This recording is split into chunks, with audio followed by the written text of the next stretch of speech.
नमस्कार। आप देख रहे हैं कैपिटल हेडलाइंस और मैं हूं वात्सल्य राय और मेरे साथ दो खास मेहमान जो कैपिटल हेडलाइंस के नियमित मेहमान हैं, डॉक्टर सत्येंद्र कुमार जी जो राजनीतिक विश्लेषक हैं और हमारे साथ आप लगातार इनको देखते हैं, और दूसरे सिंह साहब जो एक लंबे ब्रेक के बाद हमारे साथ आ रहे हैं। प्रशांत सिंह जी इंटरनल सिक्योरिटी के एक्सपर्ट हैं, राजनीतिक मामलों के भी एक्सपर्ट हैं, देश दुनिया पर इनकी करीबी नजर रहती है। और आज का जो कार्यक्रम है वो हमारे लिए, हम तीनों ही लोगों के लिए बहुत विशेष है। कैपिटल हेडलाइंस का लाइव शो, वैसे तो हमारे लिए हर कार्यक्रम विशेष होता है, लेकिन आज का कार्यक्रम इसलिए विशेष है क्योंकि इस कार्यक्रम का नाम हमने दिया है कि गर्व अटल है। गर्व अटल है यानी अटल बिहारी वाजपेयी जी, आप समझ ही चुके होंगे, उनको ही हम याद कर रहे हैं। और उन्हें लेकर जो हमारा गर्व है, देश का गर्व है, भारत रत्न है। अपने आप में हमारे अंदर वो जो भावनाएं हैं वो गर्व की भावनाएं हैं। जब भी उनके नाम का आप स्मरण करते हैं, अटल जी पूर्व प्रधानमंत्री, भारत रत्न, अगर वो राजनेता ना होते तो भी वो उतने ही लोकप्रिय होते। बहुत ही कुशल वक्ता थे, उनके भाषण आज भी देखे और सुने जाते हैं, जबकि 2006 के बाद मुझे नहीं लगता कि सार्वजनिक जीवन में उन्होंने कोई भाषण दिया होगा, लेकिन फिर भी उनके भाषणों की पुरानी रिकॉर्डिंग लोग निकाल निकाल कर देखते हैं। संसदीय लोकतंत्र की जब बात होती है उनकी दुहाई दी जाती है। एक बहुत बड़े कवि थे लता मंगेशकर जी जो खुद भारत रत्न हैं, उन्होंने भी उनकी लिखी कई कविताओं को अपनी आवाज दी। अटल जी तो खैर कविता पाठ करते ही थे और एक कवि के तौर पर उनको सुनने वाले बहुत बड़ी संख्या में आते थे। उस समय मंचीय कार्यक्रमों का दौर हुआ करता था जब अटल जी अपनी कविताएं पढ़ते थे और उसको चाहने वाले बहुत थे। एक पत्रकार के रूप में उनका एक अलग रुतबा था, एक अलग उन्होंने एक छाप छोड़ी एक पत्रकार के तौर पर, और एक लेखक के तौर पर भी उनकी पहचान बहुत अलग थी। उनके बारे में लंबे समय तक बोला जा सकता है, लेकिन मैं चाहूंगा कि अपने मेहमानों से ही सुने उनके बारे में। लेकिन उससे पहले मैं चाहता हूं एक छोटी सी क्लिप है जो कि आप देख लें और उसके बाद हम अपने दोनों मेहमानों से बात। सत्ता का खेल तो चलेगा, सरकारें आएंगी जाएंगी, पार्टियां बनेगी बिगड़ेंगी, मगर ये देश रहना चाहिए। इस देश ये देश अटल जी के योगदान को कभी नहीं भुला सकता। Today at 15:45 hours, India conducted 3 underground nuclear tests in the Pokhran range. उस समय के प्रधानमंत्री नरसिंह राव जी ने भारत का पक्ष रखने के लिए मुझे विरोधी दल के नेता के नाते जेनेवा भेजा था और पाकिस्तानी उसे देखकर चमत्कृत रह गए। उन्होंने कहा कि ये कहां से आए, क्योंकि पाकिस्तान गए थे। पाकिस्तान एक कार्यक्रम को संबोधित कर रहे थे, प्रेस के लोग मौजूद थे। उसमें एक प्रेस की महिला ने खड़े होकर यह कहा कि अटल जी आप बहुत अच्छे वक्ता हैं, एक शर्त पर मैं आपसे शादी करने के लिए तैयार हूं। गजब की वो अभी महिला थी। शर्त हमारी यह है कि यदि आप हमको मुंह दिखाई में कश्मीर दे दो तो हम आपसे शादी करने को तैयार हैं। तो चटपट अटल बिहारी वाजपेयी जी ने जवाब देते हुए कहा कि हाँ, मैं भी आपसे शादी करने को तैयार हूं, लेकिन दहेज में मुझे पूरा पाकिस्तान चाहिए। यह हमारे परिवार का मामला है, उसमें सोनिया जी दखल न दें।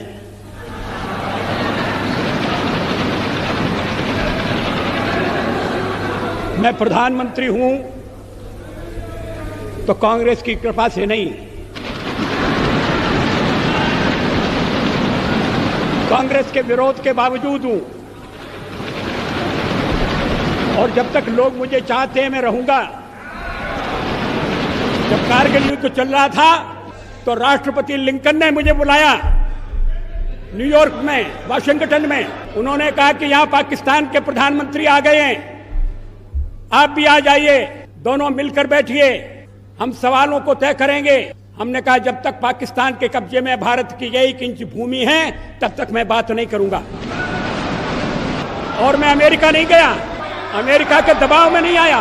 देयर इज ए किसी ने एक समय यह कहा कि अटल जी आप बहुत अच्छा बोलते हैं, विलक्षण प्रतिभा के धनी हैं, लेकिन आपको जितना फर्म होना चाहिए, जितना दृढ़ होना चाहिए, उतने फर्म और उतने दृढ़ आप नहीं दिखाई देते। तो अटल जी ने मुस्कुराते हुए कहा था, क्या आपको यह मालूम नहीं है कि मैं अटल भी हूं तो अटल के साथ साथ मैं बिहारी भी हूं। काल के कपाल पर लिखता मिटता हूँ, गीत नया गाता हूँ। हार नहीं मानूंगा, रार नहीं ठानूंगा, काल के कपाल पर लिखता मिटाता हूँ, गीत नया गाता हूँ, गीत नया।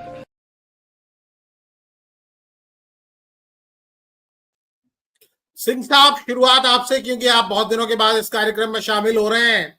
अटल जी की बात हो रही है और जैसा वो कहते थे, काल के कपाल पर लिखता हूं, मिटाता हूं, गीत नया गाता हूं। अटल जी आज सशरीर भले ही ना हो, लेकिन उनके गीत है, उनकी आवाज है, उनका अंदाज है, उन्होंने जो किया, उनका व्यक्तित्व, उनका कृतित्व, संसदीय जीवन, उनका प्रधानमंत्री के रूप में उनका काम, और जैसा राजनाथ सिंह जी को अभी हमने सुना, वो कह रहे थे, वो कहते थे कि मैं अटल भी हूं, बिहारी भी हूं, लेकिन दृढ़ थे, बहुत दृढ़ थे। जब जहां मजबूती से बात करने की बात आई, वहां उन्होंने वो मजबूती दिखाई, देश के लिए दिखाई, विपक्ष के नेता के तौर पर दिखाई। उनका प्रभाव, उनका व्यक्तित्व किसी छोटे से कार्यक्रम में पूरा नहीं हो सकता। फिर भी आपकी क्या याद है उनको लेकर? बिल्कुल सही कहा आपने कि उनकी व्यक्तित्व को इस छोटे से कार्यक्रम में हम लोग पूरा नहीं कर सकते हैं। बहुआयामी व्यक्तित्व, विराट व्यक्तित्व के धनी अटल जी की कहानी बहुत संक्षेप में तो हम लोग नहीं समाप्त कर सकते हैं, लेकिन अपनी छोटी मुंह से उनकी बड़ी बातों को हम लोग कहने की कोशिश जरूर कर रहे हैं। और 1924 में जन्मे अटल जी छात्र जीवन से ही राष्ट्रीय स्वयंसेवक संघ के प्रचारक भी बन गए और अविवाहित रहने का संकल्प भी लिया उन्होंने। और जनसंघ पार्टी की स्थापना जो हुई, उसके संस्थापकों में से एक वे भी थे। 1977 में जनता पार्टी में जनसंघ का विलय हुआ और जनता पार्टी की जब सरकार बनी तो विदेश मंत्री बने और यशस्वी विदेश मंत्री के रूप में उन्होंने राष्ट्र संघ में पहला भाषण, भारत का कोई भी पहला व्यक्ति होगा जिसने राष्ट्र संघ में हिंदी में भाषण दिया, और जिस पर हमारे कई मूर्धन्य उस समय के पत्रकार, साहित्यकार, लेखक और बहुत ऊंचे दर्जे के विद्वान लोगों ने कहा था कि धन्य धन्य अटल जी बधाई, राष्ट्र संघ में हिंदी गुंजाई। गजब का उनका ये चीज हुआ और बहुत एक अभिमान, एक गर्व का भाव संपूर्ण भारतवासियों ने महसूस किया। तो ये चीजें हैं। हालांकि उस राष्ट्र संघ में भाषण में उन्होंने परमाणु निरस्त्रीकरण और विश्व संस्था में सुधार और वसुधैव कुटुंबकम आदि विषयों को उठाया था। इसके बाद एक चीज और उस दरमियान हुई, जब विदेश मंत्री थे तो ये इजराइल के तत्कालीन रक्षा मंत्री और विदेश मंत्री मोशे दयान, जो 1967 के इजराइल और अरब देशों के युद्ध में एक हीरो के रूप में आर्मी में काम किया था और वो रक्षा मंत्री रहा और विदेश मंत्री रहा इजराइल का, उसने गुप्त दौरा किया और कहा जाता है कि ये अटल जी के आग्रह पर हुआ था। और चूंकि जनसंघ के टॉप लीडर्स इजराइल के साथ राजनयिक संबंध कायम करना चाहते थे, तो वो गुप्त दौरा हुआ, बम्बे आया गुप्त रूप से भेष बदलकर मोशे दयान, और उसको भारतीय वायुसेना के जहाज से, विमान से दिल्ली लाया गया और अटल जी के निवास पर मोरारजी देसाई प्रधानमंत्री आए और वहां मीटिंग हुई। और हालांकि इतनी हिम्मत नहीं जुटा पाई, चूंकि जनता पार्टी की सरकार जो थी कई दलों के विलय से बनी थी और उसमें इन लोगों को हिम्मत नहीं हुई कि राजनयिक संबंध पर काम आगे बढ़ा सकें। तो निराशा हुई मोशे दयान को, लेकिन फिर भी सपोर्ट जनसंघ घटक का था। 1979 में अमेरिका और बाद में सुब्रमण्यम स्वामी ने भी इस चीज का रसोद्घाटन कर दिया कि गुप्त दौरा हुआ था, और सुब्रमण्यम स्वामी ने तो यहाँ तक कहा कि अटल जी ने और भी कई बार उनके साथ मीटिंग किया था मोशे दयान के साथ। तो इस चीज को 1980 में इंदिरा गांधी ने अपना मुसलमान वोट को खुश करने के लिए 1980 के चुनाव में इंदिरा गांधी ने इस चीज को मुद्दा भी बनाया था। और पीवी नरसिम्हा राव विदेश मंत्री बने थे 1980 में इंदिरा गांधी की सरकार में, तो उन्होंने संसद में स्वीकार भी किया था कि एक बार की आधिकारिक यात्रा का वर्णन है सरकारी फाइलों में। तो ये चीजें हुई। इसके बाद अटल जी 1996 में 13 दिन, 1998 में 13 महीना और 1999 से 2004 तक प्रधानमंत्री बने। तो 1998 में पोखरण में जो परमाणु विस्फोट किया और उसमें एपीजे अब्दुल कलाम साहब के साथ मिलकर, तो उसमें एक चीज ये भी था कि अमेरिका के सैटेलाइट को चकमा देकर ये काम हुआ, और ये एक बहुत बड़ी उपलब्धि अटल जी के नाम ये भी रही। और इसके अलावा उन्होंने स्वर्णिम चतुर्भुज योजना, जो भारत को 4 लेन सड़कों से एक भारतमाला बनाने की जो योजना शुरू हुई, तो हम कह सकते हैं कि आधुनिक भारत, एक नया भारत बनाने का एक तरह से उन्होंने शिला रख दिया। और वहां से जो भारत आगे बढ़ा सो लगातार आगे बढ़ता रहा। और ये चतुर्भुज योजना, 4 लेन योजना या 6 लेन या उससे भी आगे 8 लेन तक की कंसेप्ट मनमोहन सिंह की सरकार में भी कायम रहा और मोदी जी की सरकार में भी और ज्यादा स्पीड से काम हुआ। लेकिन इसका अगर श्रेय जाता है तो निश्चित रूप से अटल जी के ये में रहता है। तो इस तरह से बहुआयामी व्यक्तित्व के धनी अटल जी, और उनके जो भाषण होते थे उसका तो दीवाना पूरा दुनिया होता था। और पूरा दुनिया के लोग, आपने बताया भी कि पाकिस्तान के लोग भी अचंभित हो जाते थे जब सरकार कांग्रेस की होती थी और डेलीगेशन में वाजपेयी जी नेता बन के जाते थे यूएनओ में ये करने के लिए, भाषण देने के लिए, भारत की तरफ से भारत का पक्ष रखने के लिए। तो एक हमारी जनतांत्रिक भावना का भी कदर होता था और दूसरी ओर अटल जी के व्यक्तित्व का भी कदर होता था। ये सारी चीजें हम निश्चित रूप से इस तरह से हम इसको देख सकते हैं। ये जी बिल्कुल, देश के अंदर उनके जैसा लोकप्रिय नेता खोजना बड़ा मुश्किल है। जो 2018 में उनका निधन हो गया था और आज भी लोगों की स्मृतियां बिल्कुल ताजा हैं। 2004 तक वो प्रधानमंत्री थे देश के, उसको भी मान लीजिए कि 20 साल गुजर चुके हैं, लेकिन ऐसा लगता है सब कुछ ताजा है स्मृतियों में। और जो उन्होंने किया, जो उनके फैसले थे, चाहे परमाणु परीक्षण हो, करगिल युद्ध विजय हो, इसके अलावा पड़ोसियों के लिए भी उन्होंने बड़ा दिल दिखाया था। वो लाहौर बस लेकर गए, उन्होंने परवेज मुशर्रफ को आगरा समिट के लिए बुलाया। वो तो परवेज मुशर्रफ क्योंकि तानाशाह व्यक्ति थे, प्रवृत्ति उनकी ऐसी थी, नहीं तो भारत और पाकिस्तान के संबंध आज अलग ही दिशा में होते। इसके अलावा उन्होंने तमाम इस तरह के फैसले किए जिन्हें आज तक याद किया जाता है। बड़ा दिल दिखाने वाले व्यक्ति थे, संवेदनशील व्यक्ति थे, लंबे समय तक विपक्ष की राजनीति की और संसदीय लोकतंत्र में लोगों को दिखाया कि किस तरह की राजनीति की जा सकती है।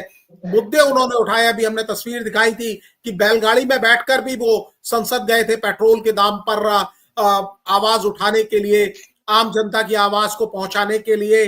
कभी शोर शराबा ज्यादा नहीं किया उन्होंने विपक्ष के नेता के तौर पर, और प्रधानमंत्री के रूप में कभी गर्व या अहंकार, गर्व तो था, अहंकार नहीं दिखाया। विरोधियों के लिए उन्होंने हमेशा बड़ा दिल दिखाया।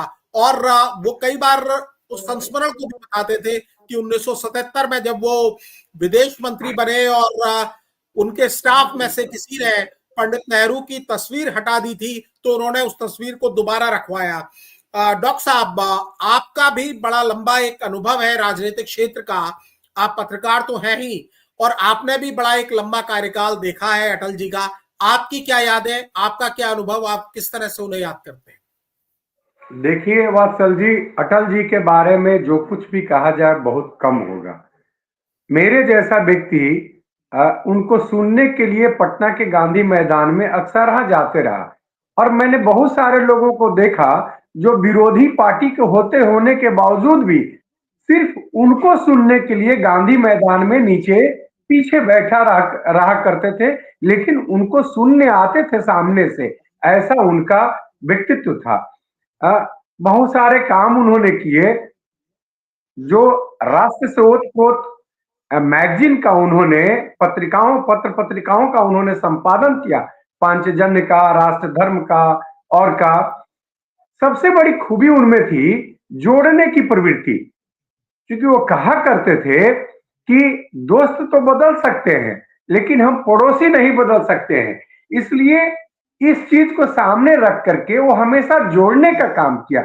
इसीलिए पाकिस्तान जैसे देश में भी उन्होंने बस यात्रा की, कोशिश किया जोड़ने का पाकिस्तान को।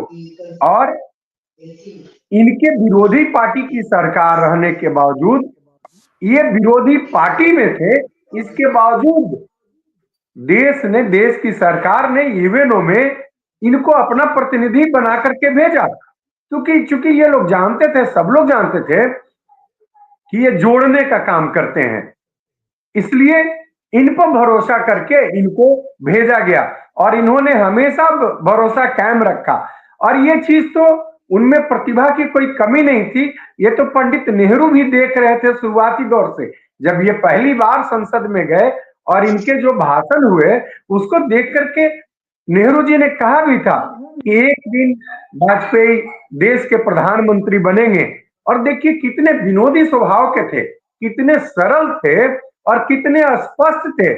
एक वाक्य मैं जब देखता हूं पार्लियामेंट का, लालू जी कटाक्ष कर रहे थे नेहरू जी के उस बात को सामने रख करके कि भाई नेहरू जी ने कहा कि आप तो एक बार प्रधानमंत्री बनेंगे, अब तो आप 2 बार प्रधानमंत्री बन गए, तो पर भी आप इस्तीफा नहीं दे रहे हैं। अविश्वास प्रस्ताव पर चर्चा के दरमियान लालू जी ने कहा कि आप तो 2 बार प्रधानमंत्री बन गए, अब तो छोड़िए आप।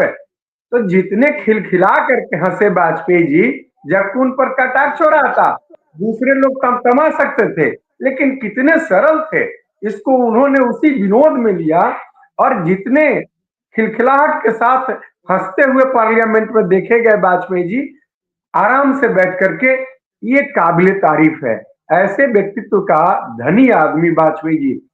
वत्सल जी, मेरा पर्सनल भी अनुभव है, मुझे संयोग से अवसर मिला, बाथे नरसंहार हुआ था बिहार में और उसमें वाजपेयी जी को जाना था, बिहार सरकार जाने की अनुमति नहीं दी।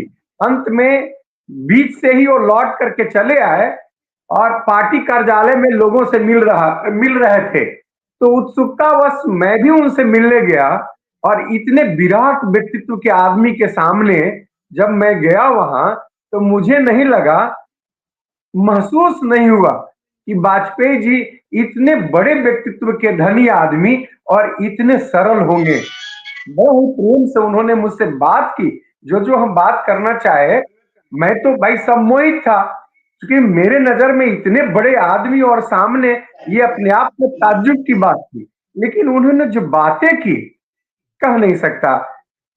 ये उनकी खूबी थी कि मेरा मन मैंने इतना गदगद हुआ कि इतना बड़ा आदमी हमसे इतना सरलता पूर्वक सामान्य से आदमी की तरह मिल रहे हैं, पूछ रहे हैं, एक फादर फिगर की तरह हमसे बातें कर रहे हैं। ये अद्भुत उनमें था। बाकी बहुत सारे चीज जो पढ़ करके मैंने सुना, उनकी जो प्रशासनिक क्षमता थी, उनकी जो व्यक्तित्व, ये वक्ता के रूप में एक क्षमता थी, या देश में विकास को बढ़ावा देने में क्वाड्रेक्टली और जितने भी जो हो, या फिर दुनिया भर के दबाव के बावजूद द्वितीय पोखरण परमाणु विस्फोट हो, या फिर पार्लियामेंट में इन बातों को स्वीकार करना कि पूर्ववर्ती सरकार ने मेरे इलाज के लिए किस रूप में भेजा, ये इन बातों का खुलासा करना, या फिर ये कि नरसिंह राव जी ने मुझे कलाम साहब को ला करके मेरे पास रखे और कहा कि इनकी सारी तैयारी पूरी हो चुकी है, आप विस्फोट करवाइए, हम तो नहीं करवा पाए, आप उसको करवाइए। इन सारे चीजों का खुले तौर पे स्वीकार करना, ये कितने बड़े व्यक्तित्व का है वात्सल जी, ये समझ की बात है। और वो तो मैंने महसूस किया भी, अगर मैं पढ़ा, मैं देखा, उनके कृतित्व व्यक्तित्व को सुना, उससे ज्यादा मैंने महसूस किया मिल करके। तो ये कह सकते हैं विरले लोग होते हैं राजनीति में इस तरह के व्यक्तित्व, तो बहुआमी प्रतिभा के और पूर्ण रूप से देश के लिए सोचने वाले और पॉजिटिव दिशा में सोचने वाले। यही कारण है कि देश में पहली पूर्ण रूपेण पूर्ण काल तक गठबंधन की सरकार अगर किसी की रही तो सिर्फ और सिर्फ वाजपेयी जी की। पहले भी सरकारें बनते रही, वो देसाई जी के नेतृत्व में बना हो या दूसरे भी जो भी बने हो, लेकिन पूर्णतः अपने पूरे काल को उन्होंने नहीं पूरा किया, बीच में बिखरते गए। वाजपेयी जी अकेला व्यक्ति हैं जिनके नेतृत्व में इस देश ने जनतांत्रिक गठबंधन के रूप में अपना कार्यकाल पूरा किया। और चूंकि इतना जनतांत्रिक वो थे, लोगों को, अपने सहयोगी दलों को इतना इन्होंने सहयोग किया कि आज भी देखिए कमोबेश वो चल रहा है। आज भी जो इनकी दल की सरकार जनतांत्रिक गठबंधन है, जो इन्होंने नींव रखा, उसका प्रतिफल है कि आज चल रहा है। और उसमें एक और काबिले बात है वात्सल जी, मुझे एक भी मुसलमान इस देश का नहीं मिला जो कहा हो कि वाजपेयी जी के कार्यकाल में मुझे किसी तरह का तकलीफ हुआ, मुझे मेरा किसी तरह का उनके कार्यकाल पर, उनके नेतृत्व पर अविश्वास था। ये भी अपने आप में एक बड़ी उपलब्धि है। जिस आरएसएस के पृष्ठभूमि थे, जिस पार्टी के थे, जिससे ज्यादातर लड़ाई उन लोगों की रहती है, और उसके गहरे होने के बावजूद भी इनके प्रति किसी तरह का दुर्भाव नहीं था। ये विश्वास जो उन्होंने कायम किया देश के आम लोगों के साथ, ये भी अपने आप में अद्भुत है। जो भी कुछ भी कहा जाए कम होगा वात्सल जी, मेरे समझ से। ऐसे थे अटल जी। जी जी, बिल्कुल बिल्कुल बिल्कुल, आपकी भावनाएं तो बिल्कुल डॉक्टर साहब छलक छलक जा रही हैं, और लग रहा है कि आप धारा प्रवाह कई घंटे अटल जी के बारे में बोल सकते हैं। वाकई उनका व्यक्तित्व वैसा ही था। लेकिन दूसरे कार्यक्रम में सिंह साहब को जाना है, तो एक कंक्लूडिंग रिमार्क इनका ले लेते हैं। कल भी कई ऐसे फैसले हैं जिन पर हम चर्चा कर सकते हैं, चाहे वो कंधार हाईजैक कांड हो, उस समय जो उन्होंने फैसला लिया। कई ऐसे, वैसे तो अजात शत्रु कहलाते थे, लेकिन कई ऐसे पॉलिटिकल लोगों के नाम लिए जाते हैं, जैसे सुब्रमण्यम स्वामी साहब का आपने नाम लिया, इसके अलावा बलराज मधोक साहब, कल्याण सिंह, गोविंदाचार्य, कई ऐसे चेहरे हैं, कई ऐसे नाम हैं जिन्होंने जब वाजपेयी जी को चुनौती दी तो उनके करियर खत्म हो गए। इसके बारे में हम 25 तारीख को, यानी कल, हम बात करेंगे अगले कार्यक्रम में। लेकिन मैं आपसे समझना चाहूंगा सिंह साहब, जैसे डॉक्टर साहब ने अभी तमाम खूबियां गिनाई, पंडित नेहरू का नाम लिया, इंदिरा जी का नाम लिया, नरसिंह राव का नाम लिया, चंद्रशेखर जी का नाम भी लिया जाता है। नरसिंह राव और चंद्रशेखर तो वाजपेयी जी को अपना गुरु कहते थे। और कांग्रेसी आज की तारीख में भी पंडित नेहरू के बारे में, इंदिरा जी के बारे में अटल जी ने जो कहा, उसी आधार पर उनकी तारीफ करते हैं कि अटल जी ये कहते थे नेहरू जी के बारे में, इंदिरा जी के बारे में ये कहते थे। तो कैसे इसको समझा जाए? वो पहले ऐसे व्यक्ति थे जो गैर कांग्रेसी प्रधानमंत्री बने, बावजूद इसके सारे दल के लोग उनके बयानों को, उनकी बातों को कोट करते हैं। तो क्या समझा जाए अटल जी को लेकर? जी देखिए, डॉक्टर साहब ने तो बहुत सारी चीजें कही। उस संदर्भ में मैं थोड़ा सा और भी उस संदर्भों को भी आगे बढ़ाऊंगा। लेकिन एक चीज और कहूंगा कि राजनीति में जो मर्यादा, हम लोग तो अपने शास्त्रों में, वेदों में, पुराणों में, रामायण में, रामचरितमानस में, वाल्मीकि रामायण में, अध्यात्म रामायण में, तमाम जगह पढ़ते हैं कि मर्यादा पुरुषोत्तम राम। लेकिन आज की डेट में, स्वतंत्र भारत के इतिहास में, यदि हम राजनीति में मर्यादा खोजें तो उस मर्यादा को स्थापित करने में और उस मर्यादा को कायम रखने में अटल जी का जो योगदान है, वो हम कहेंगे कि सर्वश्रेष्ठ है, सर्व शिखर पर है। सर्वश्रेष्ठ सांसद होने का भी उनको ख्याति मिल चुका है। लेकिन इसके अलावा उनकी जो व्यक्तिगत संबंध हर किसी के साथ बहुत अच्छे हुआ करते थे, और यही कारण था कि पीवी नरसिम्हा राव जी उनको गुरु कहते थे। तो एक बार पलटकर उन्होंने भी बड़ी चुटीले अंदाज में उनको गुरु घंटाल कहा था, और चंद्रशेखर जी भी उनको कहते थे गुरु।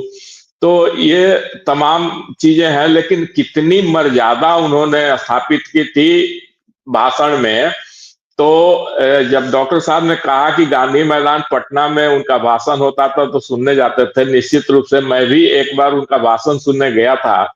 और किस ढंग से उन्होंने लालू जी पर अटैक किया था, कितना मर्यादित, कितना संयमित और कितना सुसभ्य भाषा में उन्होंने कहा कि एक गौ माता दिल्ली की अदालत में बार बार घुसने की कोशिश कर रही थी, और कहकर 2 मिनट तक वो चुप रहे।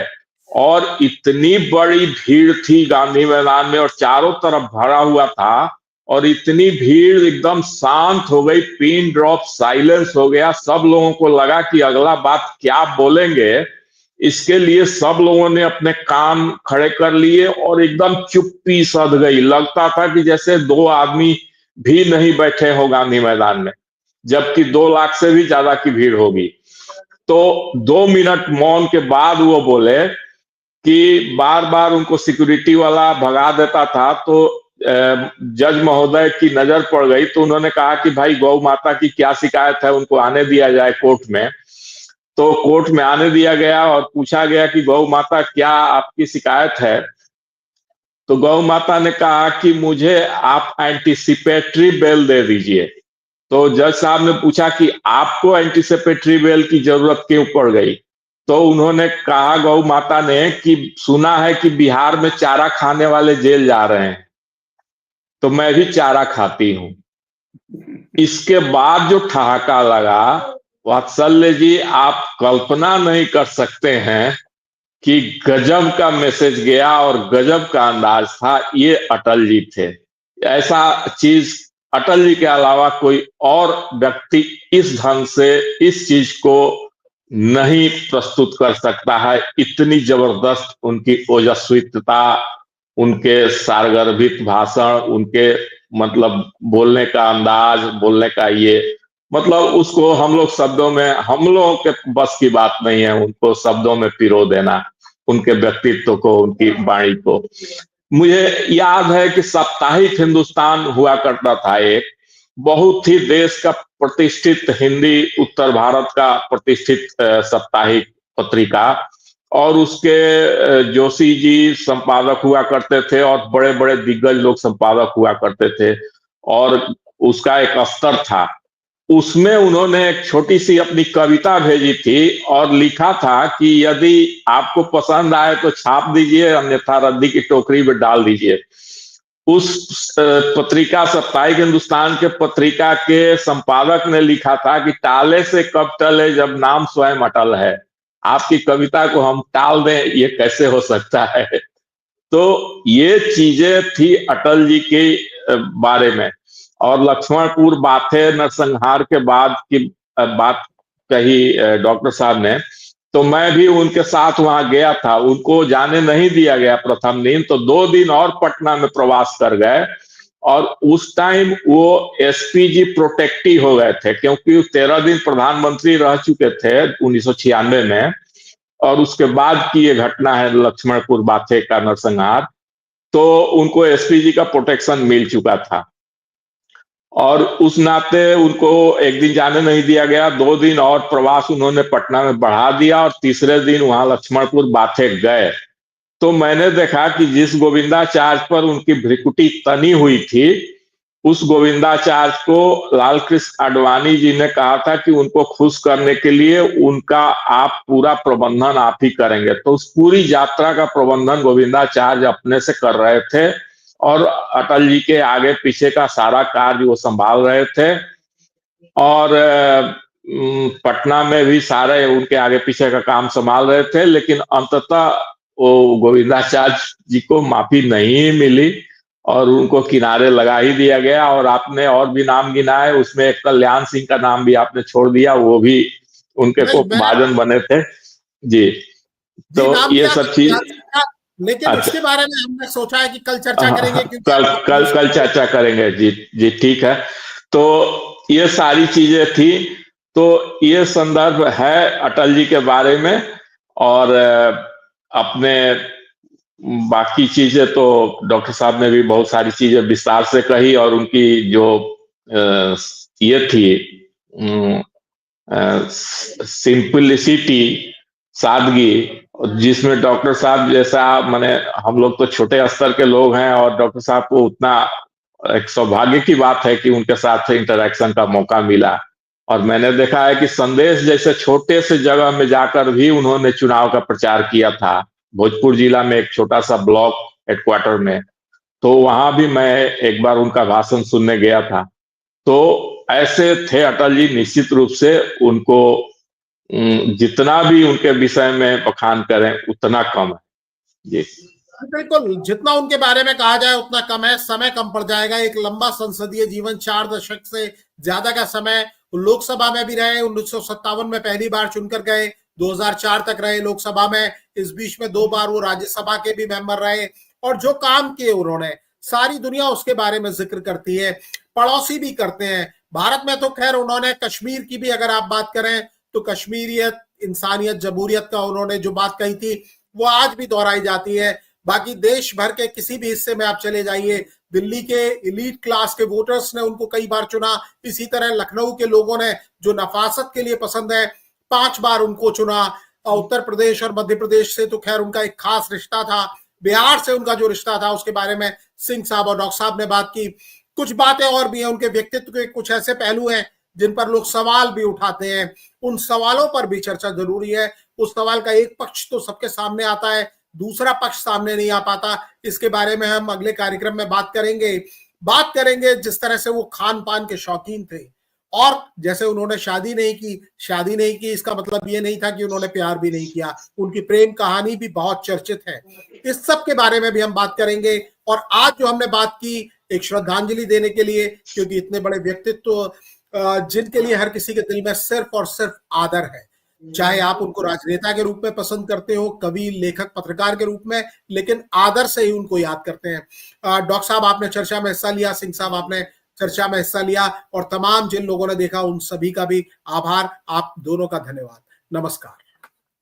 नमस्कार।